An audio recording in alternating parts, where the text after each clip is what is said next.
Hello धुरंधरो, नमस्ते, राम राम। मैं हूं अमित चौधरी। स्वागत है आपके अपने YouTube channel Amit sir GK में। तो आज मोस्ट इंपोर्टेंट डे है 14 सितंबर और डेली करंट का तहलका के अंतर्गत जो भी मेरे मोस्ट इंपोर्टेंट क्वेश्चन होते हैं वो सभी पेपरों के लिए इंपोर्टेंट हो जाते हैं मेरे भाइयों।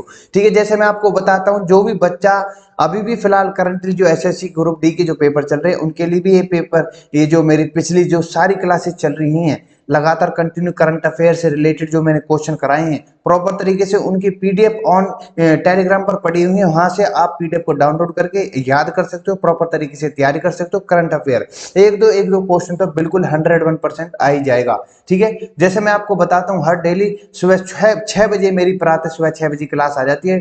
डेली करंट का तहलका इंपॉर्टेंट क्लास है बिल्कुल मेरे भाइयों। एसएससी, बैंक, आरबीआई जो बैंक है, एनडीए से रिलेटेड स्टेट पीसीएस तक की तैयारी कराता हूँ। अपने इस क्वेश्चन के कहीं भी आप मेरे क्वेश्चनों को 10 से 12 क्वेश्चन होते हैं, इनको आप कहीं भी किसी भी पेपर में लगाकर देख लेना। इन फ्यूचर में 101% यहाँ से क्वेश्चन आएगा ही आएगा। ठीक है, तो सुबह 6 बजे मेरी प्रातः सुबह 6 बजे मेरी करंट अफेयर आ जाती है, जो कि मोस्ट इंपोर्टेंट होती है आप सभी भाइयों के लिए, बहनों के लिए। ठीक है, तो शुरू करते हैं। क्लास शुरू करने से पहले मैं अपने भाइयों को, अपनी बहनों को सितंबर की महत्वपूर्ण सूची या जो महत्वपूर्ण दिवस है उनके बारे में बताता हूँ। एनसीईआरटी डे मैं आपको पहले कई बार मैं रिपीटली बताता हूँ। हर क्लास के अंतर्गत जो भी करंट अफेयर होती है रोज सुबह सबसे पहले मैं दिवसों को ही बताता हूँ। ठीक है, ताकि आपको रिपीट होते रहे और याद हो जाए एक एक चीज। ठीक है, तो फर्स्ट जो सितंबर था उस दिन एनसीईआरटी डे था, और 2 सितंबर को विश्व नारियल दिवस था। इसकी इंपोर्टेंट है, इन चीजों को नोट कर लोगे ना प्रॉपर तरीके से, मैंने ऑलरेडी बता भी रखा और नोट भी कर लेना।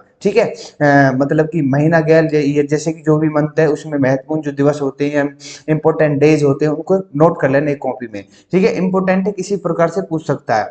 हालांकि मैं रोज डेली रिपीट करवा देता हूं, तो आपको अभी तक आदत पड़ गई होगी, हैबिट हो गई होगी और याद भी हो गए होंगे काफी हद तक। ठीक है, तो राष्ट्रीय पोषण सप्ताह 1 से 7 सितंबर तक मनाया गया था। ठीक है, ये हर साल मनाया जाता है। राष्ट्रीय गगनचुंबी इमारत दिवस 3 सितंबर को, शिक्षक दिवस 5 सितंबर को, राष्ट्रीय वन शहीद दिवस 11 सितंबर को, इसको भी जिक्र कर चुका हूं। और हिंदी दिवस आज आज 14 सितंबर के दिन हिंदी दिवस होता है। अब आपको बताना है कि राष्ट्रीय हिंदी दिवस और अंतरराष्ट्रीय हिंदी दिवस कब मनाया जाता है। इंपोर्टेंट है, इन दोनों को डिफरेंट करके बताऊंगा मैं। ठीक है, प्रॉपर तरीके से क्लास लेते रहो। ठीक है, तो आज का फर्स्ट क्वेश्चन आपके सामने है। चौथा cyber crime investigation and intelligence summit 2022 किस शहर में शुरू हुआ है? इंपॉर्टेंट क्वेश्चन है, निशान लगा लेना। ठीक है, चंडीगढ़ में, पांडुचेरी, तेलंगाना, भोपाल। तो भोपाल के अंतर्गत ये जिसको CIIS बोला जाता है, मतलब कि cyber crime investigation and intelligence summit. ठीक है, 2022 मध्य प्रदेश की राजधानी भोपाल के अंतर्गत किया गया था। आइए इसके बारे में थोड़ा बता दूं। शिखर सम्मेलन, ये जो इसका मुख्य उद्देश्य है, साइबर जो अपराध होते हैं इंटरनेट के द्वारा, उनको रोकना, उनकी रोकथाम को करना। ठीक है, इसका आयोजन मध्य प्रदेश की पुलिस द्वारा राज्य साइबर पुलिस और परमानेंट लैब के माध्यम से अन्य हितधारकों के साथ साझेदारी में किया जा रहा है। इंपोर्टेंट है, ये जो शिखर सम्मेलन चल रहा है या फिर इसके जो क्राइम के अपोजिट जो रोकथाम चल रही है, ये 12 से लेकर के 22 सितंबर तक चलने वाली है। ये आयोजन भोपाल के अंतर्गत हो रहा है। अंतर्राष्ट्रीय और राष्ट्रीय वक्ता, विशेष विषय विशेष और पुलिस न्यायिक और अभियोजन पक्ष के अधिकारी शिखर सम्मेलन में भाग ले रही हैं या ले रहे हैं और लेंगे। ठीक है मेरे भाई, इंपोर्टेंट है, ये कल से चल चुकी है और परसों से। तो इसे हाइब्रिड मोड में आयोजित किया जा रहा है। ऑफलाइन शिखर सम्मेलन 12, 13, 14 मतलब 3 दिन चलेगा। और RSVP नरोन्ना प्रकाशन अकादमी भोपाल में आयोजित किया जाएगा। ये भी इंपॉर्टेंट है। ठीक है, इसी के अंतर्गत सम्मेलन के दौरान विभिन्न देश विशेष विशेषज्ञ, मैं बता चुका हूँ, जो इसमें भाग ले रहे हैं प्रशिक्षण देने प्रदान करेंगे, अपने अपनी टेक्नोलॉजी, मतलब कुल मिलाकर अपने शेयर करेंगे इसी शिखर सम्मेलन के अंतर्गत, जो कि भोपाल के अंतर्गत हो रहा है। आपको पता होनी चाहिए कहां पर, किस शहर के अंतर्गत ये हो रहा है। और ये सभी चीजें इंपॉर्टेंट इसीलिए हैं क्योंकि आपसे इन फ्यूचर में क्वेश्चन कहीं से भी किसी प्रकार से पूछ सकता है। और मैंने इस क्वेश्चन को पॉइंट वाइज, हाँ डिटेल वाइज मैंने बता भी दिया है, पॉइंट वाइज लिख भी रखा है, और सारे वो पॉइंट लिख दिए हैं जो आपसे एग्जाम में पूछ सकता है। ठीक है, नेक्स्ट क्वेश्चन पे चलते हैं। नेक्स्ट क्वेश्चन मैंने इंग्लिश में कन्वर्ट करके दे रखा है, पीडीएफ आप डाउनलोड कर सकते हो ऑन टेलीग्राम से। ठीक है, डिस्क्रिप्शन में लिंक दे दूंगा। ठीक है मेरे भाइयों को, आप आराम से प्रॉपर तरीके से इसको याद कर सकते हो या फिर रिवीजन कर सकते हो। नेक्स्ट क्वेश्चन है, न्यायमूर्ति किसको पीएमएलए अपीलीय न्यायाधिकरण के अध्यक्ष के रूप में नियुक्त किया गया है। इंपोर्टेंट क्वेश्चन है। तो फातिमा बीबी, एमएन भंडारी, एचएन कानिया, कोई नहीं इनमें से। तो एमएन भंडारी जी हैं, आपके सामने दिख रहे हैं, इनको सिलेक्ट किया गया है, इनको नियुक्त किया गया है। आइए थोड़ा इनके बारे में बता दूं। आपको पता होना चाहिए एक चीज और, फातिमा बीबी फर्स्ट महिला है अपनी, ठीक है, जो न्यायाधीश थी, और H A J Kania CJI थे फर्स्ट अपने, ठीक है। इंपोर्टेंट क्वेश्चन है, महिला भी बता दी और मैंने फर्स्ट जो थे पुरुष अपने भारत के एच जे कानिया जो फर्स्ट थे न्यायमूर्ति सीजीआई, ठीक है, सॉरी। नेक्स्ट इसके बारे में थोड़ा मैं जिक्र कर दूं कि केंद्र ने धन जो शोधन है, केंद्र ने धन शोधन निवारण अधिनियम के तहत न्यायमूर्ति मुनीश्वर नाथ भंडारी को अपीलीय न्यायाधिकरण का अध्यक्ष नियुक्त किया। इंपोर्टेंट क्वेश्चन है, ये नोट कर लेना, ठीक है। भारत के राष्ट्रपति ने श्री भंडारी, भारत के राष्ट्रपति कौन है आपको पता होगी, हमारी आदिवासी और उड़ीसा से बिलोंग करती है श्रीमती मुर्मू साहब जी, ठीक है। इंपोर्टेंट है, 15वीं राष्ट्रपति बनी है हमारी और पहली आदिवासी बनी है। तो उन्होंने तस्करों और विदेशी मुद्रा जोड़ तोड़ अधिनियम के तहत अपीलीय न्यायाधिकरण के अध्यक्ष के रूप में नियुक्त किया और उन्हें 2.5 लाख रुपए प्रति माह के वेतन से 4 साल के लिए, जब तक वे 70 वर्ष की आयु तक नहीं पहुंच जाते, तो नियुक्त किया गया है। इंपोर्टेंट क्वेश्चन है, आप देख सकते हो 2.5 लाख इनकी पेंशन होती है, 70 वर्ष इनका लास्ट एंड होता है, मतलब की एज लिमिट होती है। और यह आदेश वित्त मंत्रालय के तहत राजस्व विभाग द्वारा जारी किया गया है, ये भी इंपोर्टेंट है, ठीक है। और मैं थोड़ा जिक्र कर दूं कि 2016 के वित्त अधिनियम के माध्यम से जो FEMA और PMLA अपीलीय न्यायाधिकरण को मिला दिया गया था, ये दोनों ही मर्ज कर दिए गए थे, ठीक है। अब आपको इन इंग्लिश में इनकी फुल फॉर्म मुझे इन कमेंट मुझे बतानी है। जो ट्रिब्यूनल के अध्यक्ष हैं पद पर सितंबर 2019 से खाली पड़ा था, उसके विराजमान थे, ठीक है। इसको भी पूछ सकता है कोई भी, इंपोर्टेंट क्वेश्चन है। नेक्स्ट क्वेश्चन और भी बढ़िया क्वेश्चन है, बैंक से रिलेटेड है। भारत की खुदरा मुद्रास्फीति जुलाई में 6.71% से बढ़कर अगस्त 2022 में कितने परसेंट हो गई है। इंपोर्टेंट है, मतलब हमारी मुद्रास्फीति बढ़ी है, मतलब काफी ग्रोथ किया है। तो यह 3%, 9%, 8% या 7%, तो D is the right answer होता है, 7% बढ़ी है, ठीक है, अपनी मुद्रास्फीति अगस्त के अंतर्गत जुलाई के कंपेयर में। तो भारत की जो मुद्रास्फीति है मुख्य रूप से उच्च खाद्य कीमतों के कारण बढ़ी है, ठीक है, ये भी इंपोर्टेंट है। लगातार 8वें महीने उपभोक्ता मूल्य सूचकांक आधारित मुद्रास्फीति 6% से अधिक हुई है। फूड बास्केट की महंगाई जुलाई 6.69% से बढ़कर 7.62% हो गई है, ये इंपोर्टेंट है, ठीक है। कुल मिलाकर 1% बढ़ी है। गेहूं, चावल, दालें जैसे आवश्यक फसलों की कीमतों में वृद्धि के कारण मुद्रास्फीति में वृद्धि होना है, ठीक है। ये जो आंकड़े मैंने आपके सामने दे रखे हैं, उपभोक्ता के लिए टिकाऊ सेगमेंट 2.4% ये वृद्धि हुई है। कुल मिलाकर सभी चीजों में वृद्धि हुई है, तो मुद्रास्फीति का हद तक उसकी ग्रोथ अच्छी तरीके से बढ़ी है, ठीक है। इंग्लिश में मैंने कन्वर्ट कर दी, जिसको रिटेल इन्फ्लेशन कहते हैं, ठीक है, इंग्लिश में, ठीक है, मुद्रास्फीति को। नेक्स्ट क्वेश्चन पर चलते हैं, इंपोर्टेंट क्वेश्चन, इसको भी निशान लगा लेना, ये पहली बार हो रहा है। तो किस राज्य के सेहमा में पहला नागा मिर्च महोत्सव, ये इंपोर्टेंट है मेरे भाइयों, मिर्च महोत्सव आयोजित किया गया। तो नागा थे नागालैंड, इस प्रकार से याद कर सकते हो, ठीक है, इंपोर्टेंट क्वेश्चन है। और कहां पर किया जा रहा है, ये नागा मिर्च के नाम से महोत्सव 2022 में 10 सितंबर को कोहिमा, जो कि इसकी राजधानी है, उसके कोहिमा जिले के सहीमा गांव में आयोजित किया गया था। यह नागालैंड में अपनी तरह का, मतलब अपना एक पहला ही आयोजन है जो कि नागा मिर्च के नाम से महोत्सव बनाया जा रहा है। उद्यान विभाग ने इसको महोत्सव को प्रायोजन किया। समारोह में विशिष्ट अतिथि एनडीपी के अध्यक्ष बी केट्स थे।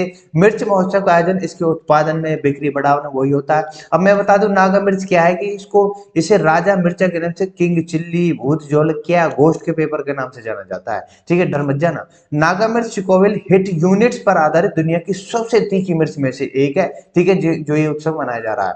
नागा मिर्च को 2008 में भौगोलिक संकेत मतलब जीआई टैग दे चुके हैं नागालैंड को, ये भी इंपोर्टेंट है, आपसे पूछ सकता है नागा मिर्च किसको जीआई टैग दिया गया है, किस राज्य को, यहां से क्वेश्चन उठ सकता है।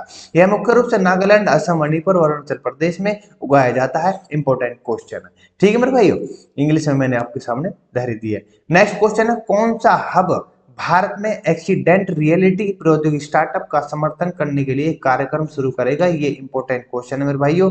ये जो है मेटिस स्टार्टअप है, जो जिसको मेटा बोला जाता है, आपको पता होगी मेटा के द्वारा क्या खुलती है, फेसबुक खुलती है, प्रेजेंट करता है, व्हाट्सएप प्रेजेंट करता है, ठीक है मेरे भाइयों। तो वो ये जो है हब मेटा, जिसे पहले फेसबुक से नाम से जाना जाता था, इसके सहयोग से कार्यक्रम शुरू करेगा। यह सहयोग उभरती और भविष्य की प्रौद्योगिकी को में कुशल बनाने के लिए सरकार को प्रयासों के तहत आता है। इसमें जो मीटर, ये मतलब जो स्टार्टअप है हब, एक राष्ट्रीय मंच है जो प्रौद्योगिक नवाचार के स्टार्टअप को बढ़ावा देने में केंद्रित है।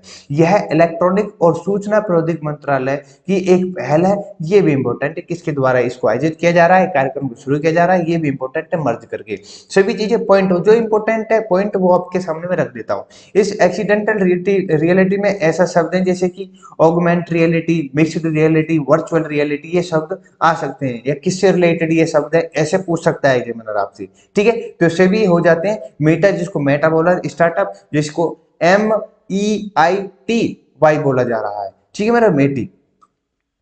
नेक्स्ट है, नेक्स्ट क्वेश्चन और भी इंपॉर्टेंट क्वेश्चन है मेरे भाइयों, ठीक है। सेना प्रमुख जनरल मनोज पांडे ने किस शहर में पर्वत प्रहार अभ्यास की समीक्षा की है? तो ये लद्दाख, बेंगलुरु, जम्मू कश्मीर या इनमें से कोई नहीं, मतलब Ladakh is the right answer हो जाता। मनोज पांडे साहब को दिख रहे होंगे, तो ए इज द राइट आंसर हो जाता। आइए थोड़ा मैं बता दूं कि भारतीय सेना ने 14,000 फीट ऊपर ऊंचाई पर लद्दाख पठार पर पर्वत प्रहार अभ्यास किया। भारतीय सेना ने वास्तविक नियंत्रण रेखा जो लाइन ऑफ एक्चुअल कंट्रोल है के पास पूर्वी लद्दाख में शामिल किए गए नए उपकरणों को स्थापित करने का अभ्यास किया। जनरल मनोज पांडे ने अधिकारियों और सैनिकों के साथ बातचीत की और अभ्यास की तैयारी को समीक्षा की, ठीक है। ये भी ठीक है। पर्वत प्रहार का अर्थ होता है पर्वत पर आक्रमण करना, इससे भी क्वेश्चन उठ सकता है। पूर्वी लद्दाख में पेट्रोलिंग पॉइंट 15, इसको लेकर काफी विवाद थे भारत और चीन के। अब फिलहाल में ठंडा है, मतलब अपनी अपनी सैन्य पीछे कर लिए, हटा लिए, ठीक है मेरे भाई। ये भी थोड़ी आपके मैंने जानकारी दे दी है, ठीक है। कई बार बैठक हुई है इस पर, बहुत चर्चाएं चली हैं, ठीक है, जब जाकर ये हुआ है, ठीक है। नहीं तो ऐसे नहीं मान जाता चीन। विदेशी मंत्री एस जयशंकर जी आपको दिख रहे होंगे, 3 दिवस की यात्रा में किस राष्ट्रीय देश में पहुंचे हैं? इंपॉर्टेंट क्वेश्चन है, इसके बारे में जिक्र करेंगे किस लिए गए हैं, ये सबसे इंपॉर्टेंट क्वेश्चन है। इराक, इजराइल, सऊदी अरब, स्पेन, तो सी इज द राइट आंसर हो जाता है। Saudi Arab is the right answer हो जाता है, जो कि 3 दिवस की यात्रा में गए हैं एस जयशंकर प्रसाद जी। उन्होंने खाड़ी सहयोग परिषद, इसके जिक्र इस संगठन का मैं प्रॉपर तरीके से जिक्र करूंगा नेक्स्ट स्लाइड में, ठीक है। इसकी महासचिव नाइफला मुबारक अल अजरब के साथ बैठक की किसने? हमारे विदेश मंत्री ने।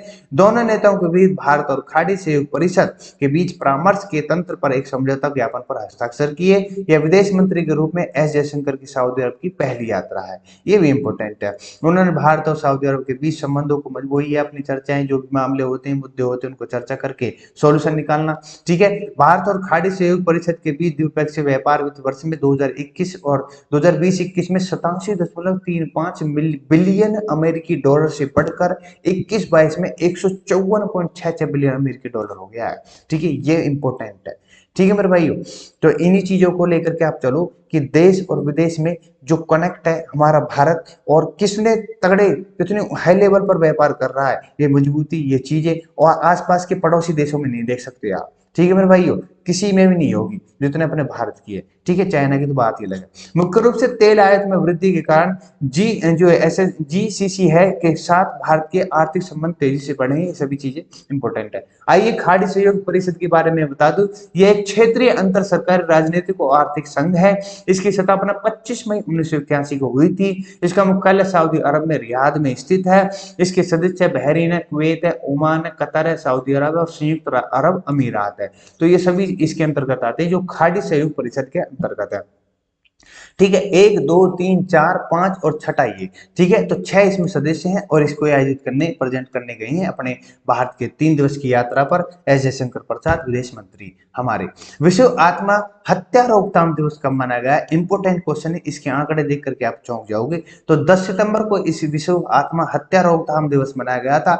इसके बारे में प्रॉपर तरीके से जान लेते हैं, ठीक है। इंपोर्टेंट क्वेश्चन है ये भी। विश्व आत्महत्या 10 सितंबर को मनाया गया, मैंने बता दी। यह आत्महत्या मौत के बारे में संगठनों, सरकार, जनता के बीच कुछ जागरूकता बढ़ाने के लिए मनाया जाता है। दिन के मुख्य फोकस आत्महत्या को रोकने से तरीकों में उपाय और मानसिक स्वास्थ्य के बारे में जागरूकता पैदा करना है पर है। विश्व स्वास्थ्य संगठन जो WHO है के सहयोग से international association for suicide prevention ने 2003 में विश्व आत्महत्या रोकथाम दिवस की स्थापना की थी और कार्रवाई के माध्यम से आशा पैदा करना है 2021 से 2023 तक के विश्व आत्महत्या रोकथाम दिवस के रूप में त्रिवर्षिक विषय बनाया गया। मतलब 21, 22, 23 3 वर्ष की यह विषय प्रेजेंट कर रहे हैं। इंपोर्टेंट क्वेश्चन यहाँ से भी, ठीक है। तो दूसरा वर्ष था, अगला हो जाएगा नेक्स्ट 2023 जो है तीसरा वर्ष। तो एक आंकड़ा मैं बता दूं कि हर साल सुसाइड से मर्डर जो कर लेते हैं अपना, खुद अपने आप का सुसाइड बोलेंगे, मर्डर नहीं, ठीक है। तो दुनिया भर में हर साल लगभग 7 लाख लोग मर जावे हैं, हर साल बता रहा हूँ मैं तुम्हें, ठीक है। ये भी आंकड़ा निकल के आ रहा है, ये हमने हमारे लिए सरकारी आंकड़े नहीं है तो, और वैसे आंकड़े जिन दुगने हो कहा तो, ठीक है। तो इंपोर्टेंट है। नेक्स्ट क्वेश्चन पर चलते हैं अपने भाइयों के। भारत ने हाल ही में इंडो पैसिफिक इकोनॉमिक फ्रेमवर्क के किस स्तंभ के से हाथ खींच लिया है? इंपोर्टेंट क्वेश्चन है। तो समुद्र स्तंभ से, व्यापार स्तंभ से, मानसिक, ये तो सही है। तो व्यापार स्तंभ से अब मतलब बिजनेस पिलर जो होता है उससे अपना हाथ पीछे खींच लिया का मतलब है व्यापार करने में थोड़ी रुकावट होगी। क्यों? क्योंकि भारत ने अमेरिका के नेतृत्व वाले इंडो पैसिफिक इकोनॉमिक्स फ्रेमवर्क के व्यापार संबंध वार्ता में हाथ खींच लिया। केंद्रीय वाणिज्य और उद्योग मंत्री पीयूष गोयल ने आईपीईएफ के व्यापार संघ में शामिल नहीं होने पर भारत के फैसले में पुष्टि की, और आईपीईएफ मंत्री स्तरीय बैठक हाल ही में अमेरिका द्वारा आयोजित की गई थी। तो इसमें भाग नहीं लिया है, कुल मिलाकर ये है, ठीक है मेरे भाइयों। तो ये क्यों है, इसके बारे में प्रॉपर तरीके से विश्व अफेयर के अंदर जिक्र कर दूंगा, ठीक है। नेक्स्ट क्वेश्चन पर चलते हैं। यूएस ओपन टेनिस टूर्नामेंट 2022 का विजेता कौन है? इंपोर्टेंट क्वेश्चन है, पहली बार इस ग्रैंड स्लैम को जीते हैं नोवाक जोकोविच, Rafael Nadal, Andre Agassi, Carlos Alcaraz. तो D is the right answer हो जाता है मेरे भाइयों, ठीक है। स्पेनिश के टेनिस खिलाड़ी कार्लोस अल्कराज के यूएस ओपन के फाइनल में नॉर्वे के कैस्पर रूड को हराकर अपना पहला ग्रैंड स्लैम खिताब जीता है। इंपोर्टेंट क्वेश्चन है, ठीक है। किसको हराया, किस देश के थे वो, या किस देश के ये खुद हैं कार्लोस अल्कराज, ये स्पेनिश के? इंपोर्टेंट क्वेश्चन है। कौन सा पहला ग्रैंड स्लैम जीता, वो है यूएस का, ठीक है। तो ये इंपोर्टेंट है। इस साल का आपका सामने फर्स्ट ऐसा ग्रैंड स्लैम है आपके सामने जो कि मोस्ट इंपोर्टेंट मैंने रख दिया है, यूएस ओपन टेनिस टूर्नामेंट, ठीक है।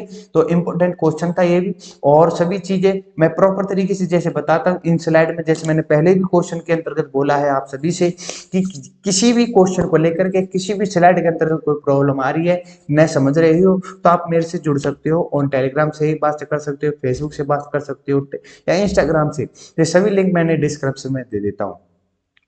दूसरी बात मैं बता दूं, जो भी बच्चा जीके से प्रॉब्लम में है या जीके को लेकर के चिंताजनक है, तो उसके लिए प्रॉपर तरीके से मेरे ऑन यूट्यूब पर, बिल्कुल फ्री ऑन यूट्यूब पर निःशुल्क सेवा है, जीके की पूरा कोर्स पढ़ा हुआ है। आप जाकर के 6 to 10 विद प्रैक्टिस सेटों के साथ पढ़ी हैं, एनसीईआरटी लेवल पर, बेस्ड ऑन एनसीईआरटी लेवल पर मैं करवाता हूँ सभी चीजें, ठीक है। आपको दिख भी रहा होगा practice set, bunker test series, और जो भी टेस्ट सीरीज पढ़ी है जीके से रिलेटेड, वो सभी चीजें प्रॉपर तरीके से मेरे चैनल पर पढ़े हैं। और एक और बात बता दो, इंटरनेशनल नेशनल लेवल की आपको जानकारी प्राप्त करनी है तो विश्व अफेयर एक मेरा टॉपिक है, जो मेरा ऑन यूट्यूब पर चैनल पर आता है हर रोज शाम को 5 बजे, 12 बजे, 1 बजे ऐसा आ जाता है। तो वो मोस्ट इंपोर्टेंट है, उसको लेना नहीं भूलें, वो मोस्ट इंपोर्टेंट है, हर पेपर के लिए इंपोर्टेंट, जैसे करंट अफेयर है वो भी इंपोर्टेंट है, ठीक है। तो आशा करता हूँ सभी चीजें आपके समझ में आ गई होंगी, प्रॉपर तरीके से जो मैंने क्लियर करने की कोशिश की है वो आपके समझ में आ गया होगा। तो विदा लूंगा, नमस्ते, राम राम, जय हिंद, जय भारत, मिलते हैं नेक्स्ट क्लास में।